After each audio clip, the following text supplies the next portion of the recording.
श्यामबाबांचा आशीर्वाद तुम्हाला पाहिजे आहेत तर हा व्हिडिओ तुमच्यासाठी आहे. शेवटपर्यंत पहा आणि फॉलो करायला विसरू नका. नमस्कार, जय श्री श्याम, जय महाराष्ट्र. मित्रांनो, मी तुमचा मित्र आरजे सुहास. मित्रांनो, तुम्हाला जर खऱ्या अर्थानं श्यामबाबांचं प्रेम पाहिजे असेल ना, की श्यामबाबांचा आशीर्वाद मला मिळाला पाहिजे, तर नक्कीच तुम्हाला एक गोष्ट करावी लागेल. सर्वात पहिले घरच्या आईवडिलांची पूजा करा. कारण की सर्वात मोठं दैवत जे देव आहे ते आपल्या घरी आहे. जर तुम्ही त्यांना दुखून जर तुम्ही काही गोष्टी करत असाल ना, तर कुठलाही देव तुम्हाला प्रसन्न होणार नाही. श्यामबाबा तर नक्कीच नाही होणार. त्यामुळे सर्वात महत्वाचं मित्रांनो, तुम्ही आईवडिलांची सेवा करा आणि त्यानंतर खऱ्या अर्थानं श्यामबाबांची सेवा करा.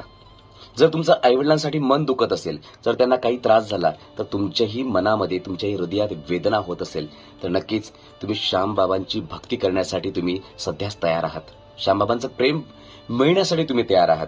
कारण की श्यामबाबा त्यांनाच प्रसन्न होईल जो खऱ्या अर्थानं आपल्या आईवडिलांची भक्ती करेल आणि त्यासोबतच श्यामबाबांवर श्रद्धा असेल त्यांची भक्ती करेल. तर सुरुवात, पहिली स्टेप हीच आहे मित्रांनो. हे करून बघा.